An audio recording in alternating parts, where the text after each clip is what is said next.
Hey, this is Mike. I'm over here at Judd Kuhn Chevrolet again and checking out this awesome Chevrolet truck. This isn't just a regular Silverado. This is a Rocky Ridge Altitude Edition Silverado.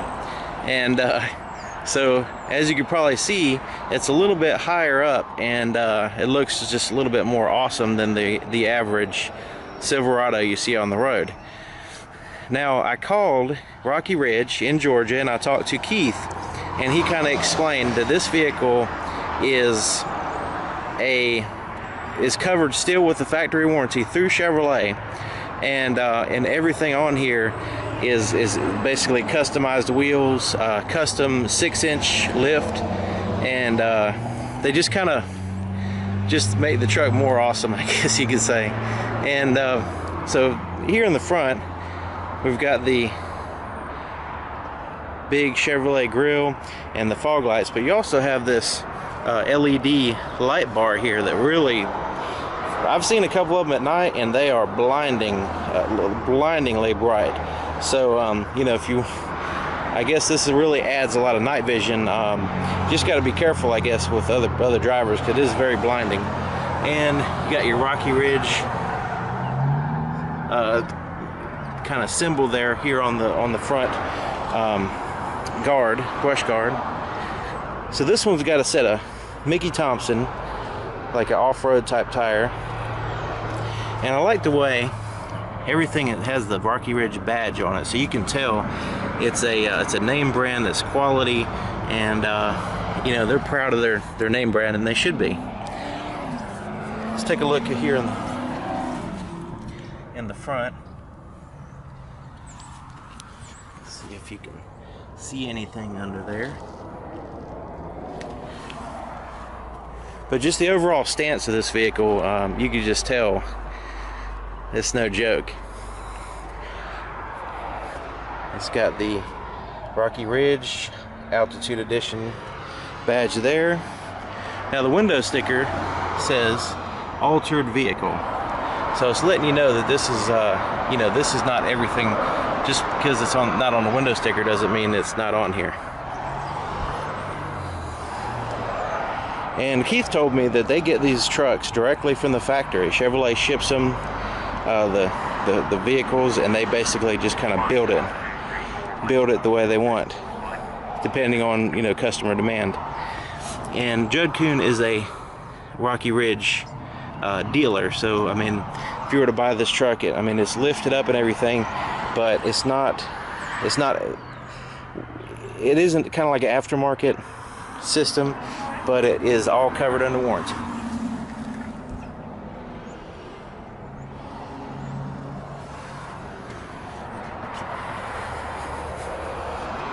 You got your lift, your step there on the corners of the tailgate, which is pretty cool. And it says Flowmaster here on the exhaust.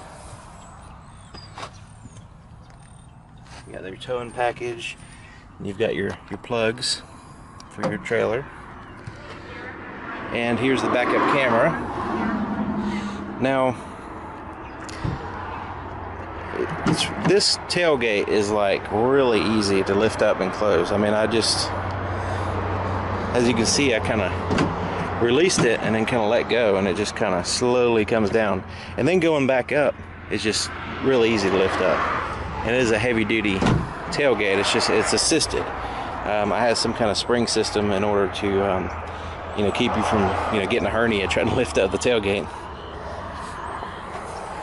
Now this one has the plastic bed liner, and I'm curious that a truck like this, is it better to have a plastic over the spray, like a spray-in type bed liner, or is this just kind of giving the customer the choice if they want to take out the plastic and put in a spray-in?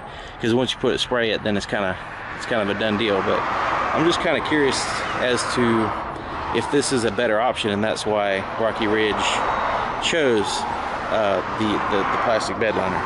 Maybe you can chime in on that if you know. I always thought that the spray-in was the better option. Z71 off-road badge there. Rocky Ridge.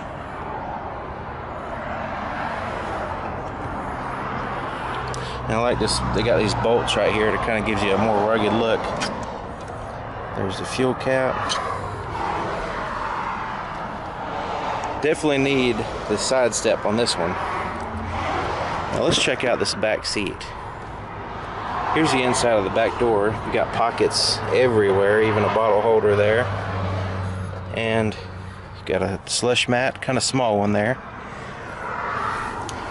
Proof-rated leather seats here in the back. This goes down. You got a cup holder. It's not. It's more of a cup holder, I guess, than an armrest. I guess you could rest your arm there. One-piece glass in the back. This lifts up, and you got a. I guess you can use this for a storage. It's kind of open though, so I guess if you were to put something there, it might come out. But I guess one feature would be lifting up the seats. You can actually, use this as a cargo area, so you don't want to put stuff in the back of the truck. You get in a box or something, it's raining, you can put it here behind, lift these seats up and put it in here. That way it stays dry and secure. So that's pretty neat. I wonder if they have a cargo mat for that area. That would be interesting. Alright, so we've got some pockets there. Power supply here. Got some tap lights, LED tap lights there, handles. Got a little pocket there. Side airbags. A lot of times I don't even mention the airbags because almost all vehicles have them. Now, I like the way the side mirror has this little place. You can't feel it, but as a place, it's kind of like a wide-angle view, but it's kind of built into the glass apparently. Alright, so here's the inside of the driver's door, and you got your door locks, power windows, and all that good stuff. Side mirrors. This one, somebody's been crawling in and checking it out. It is a new truck, but of course new trucks get dirty too. Now here you've got your four-wheel drive selector. You have automatic headlights. I see this little switch. I'm assuming that's to that light bar in the front, since it's something that was added. You got power seat, lumbar support. So I'm going to crawl in here. Now I'm noticing there's a handle on the other side for the passenger to get in. There's no handle on this side, so I'm assuming you would have to use the steering wheel to get in. So I guess the steering wheel is robust enough to be grabbing hold of and climbing in every time. Alright, so here I am in the truck. It's very quiet. Screens are starting to do some stuff there. So let me get the key out. It does have remote start, but I didn't use it, but it does have it. So I'm going to put the key in and start up.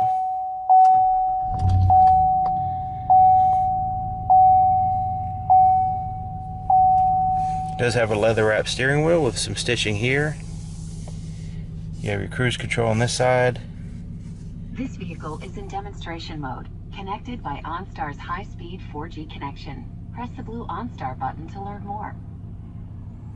And if I push the OnStar button, it's going to connect me to an operator, so I don't really want to talk to an operator right now. But there's some buttons on the back of the steering wheel that I'm feeling, and it's kind of gets me to my presets here on the radio. Let's see what the back they do here. This is the volume, so you got a volume on that side. So it's sort of like the Ram trucks. You can turn the volume up and down. And so these buttons here, kind of the arrows, correspond to this menu system. Got your tire pressure and fuel economy, speed, trips, fuel range, oil life, tire pressure, and all that stuff. Alright, so let me go back to speed. Gauges, it has lots of gauges, so you can kind of tell what's going on. Windshield wipers, there's your shifter. There's a column shifter. It does have a tow and haul button there, and you can change the gears with this button here, so you can select the gear, the exact gear you want while you're driving if you need to. especially useful for going down a steep grade. You can downshift to keep from using your brakes so much. It does have heated seats here in the front. There's the controls for that. Now this is a touchscreen radio, or touchscreen computer system, I guess you can say. And there's your icons. So I'm going to hit navigation and see what the navigation screen looks like. It's pretty good, and it has very good lettering. The lettering is a little bit oversized, so you can read it pretty good. Alright, hit the back button, go back here, and let's hit the phone, see what it does. Of course, there's nothing paired, so I guess when you pair your phone, you'll have access to your contacts and your recent calls and all that good stuff. So I'm going to hit the back button again, and let's go to audio. So this is showing, you know, it does have AM, FM, satellite radio, and your presets there at the bottom. Head back, and your settings, Pandora, text. That's an interesting thing. So I guess you can, once you pair your device, you can do some texting there. So I'm assuming it's hands-free, because, you know, texting and driving is dangerous. So I guess it's audio. You can say, you know, text to somebody certain, and I guess the voice recognition will kind of help you, guide you through it. Let's see what weather looks like.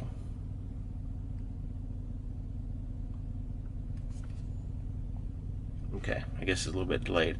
Alright, so it showed me where I'm at on the map, and with an oversized truck icon there, and then you've got the you know, your forecast there, which is pretty cool. And then I guess you can get a 36-hour, then you can get a daily. It's pretty neat. So that's a pretty neat system, and this is my first experience with this type of system, so it's pretty easy to use, even though I've never used one before.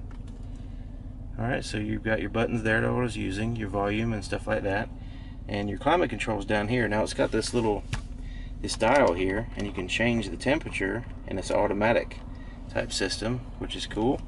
You can turn your traction control off here. You do have a cargo light right there. Your downhill descent button is right here, and if it's anything like the Jeeps, that's something you don't want to use on dry pavement. It's basically for off-road use or slippery surfaces only. Now it's got all these covers down here, and I'll lift this one up, and it has a regular, like a AC adapter, 115 volt AC adapter. This one is a regular 12 volt power supply, 12 volt power supply, and under here is 3 USB ports, which is pretty cool. And I'm assuming this, I don't really know, I haven't tried it, but these may be for just they could be for playing music through the system here, or they could be for charging. I'm not really sure. Alright, so you got some pockets down here, place to put pins and stuff, and I like the way it has like a little tier system here, and then you got kind of a big pocket down there, and it looks like these are kind of grooved here, to where you can move this cup holder up there, or you can have it back here. I'm just assuming that, I hadn't tried it. Now on the side of the console, we've got a nice big long, like a paper holder, so you can put like a file folder or some papers or mail or whatever in the side of the console, which is really handy, because when you get in a truck or you get in your vehicle and you got a wad of papers or mail or something in your hand, you just kind of need a place to put it, and it's secure there and it's out of the way. I like that. So here's your armrest, center console. Looks like a good place to put a cell phone there. Now this lifts up, and in here we've got a nice big open area, and I can assume that that's going to be filled up with junk fairly fast, so you kind of want to watch that. Now on the sides here, it looks like it's got a little place to put a pen or something on both sides, or maybe a tray goes there, I'm not really sure. Power supply there, got that pocket. Now over here you have your connectivity. This is where your SD card, USB, and auxiliary inputs are, and I'm pretty sure this is for playing music on the radio. So that's, if it's anything like the other trucks or other vehicles, that's what that's for. Now up here on the rearview mirror, you have your OnStar button, you have a SOS button, and you have a voice recognition type button here. And LED tap light, and if I'm not mistaken, this is a little infrared sensor for the climate control, tell it what the temperature is in the cabin. Here's a place to put some sunglasses. Now on the inside it's kind of like rubberized. It's not, it's kind of rubbery feeling in there, so I guess protect your sunglasses.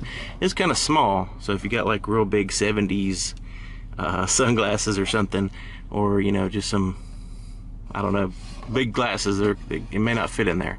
So interesting. So here's your visor, and it has LED lights. Now notice this vehicle has like everything LED, which is neat. LED lights there and a mirror. Same thing on that side. Have a locking glove compartment there, and then another glove compartment down there, which I don't see a lock for.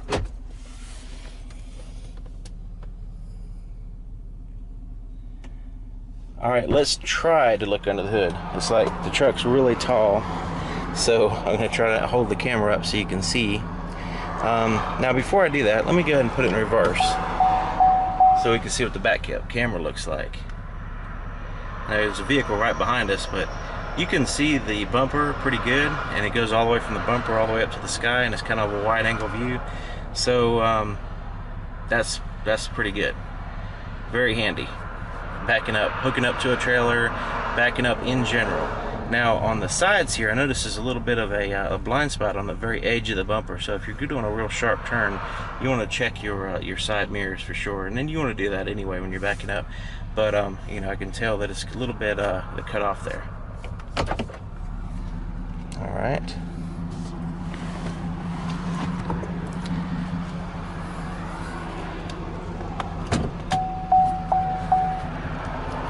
It's telling me that the hood is open, which is good to know if you don't know.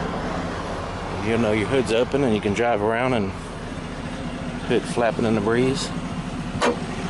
Alright, so it is spring assisted instead of like pistons or whatever. So on the window sticker, it was saying that this is a V6 truck, but this actually looks like a V8. I'm seeing 4 spark plugs on one side, and pretty smooth running engine too.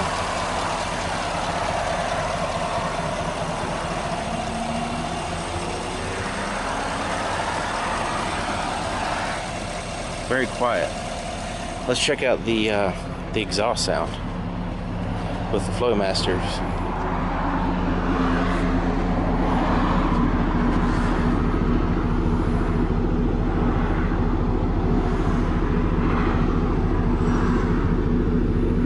Not too loud right now idling, but you know, I don't have permission to be revving engines and stuff, so I'm not going to be revving it. But anyway, if you have any questions, you know, I'm just now learning about the Rocky Ridge trucks and what they do, and so I'm sure that there's some stuff that I missed out on or got wrong. So if you can, you know, correct me in the comments there, and you know, we can learn this stuff together. So really appreciate you watching the video, and if you can like the video, subscribe, share it with a friend, I'd really appreciate it, and I'll see you next time.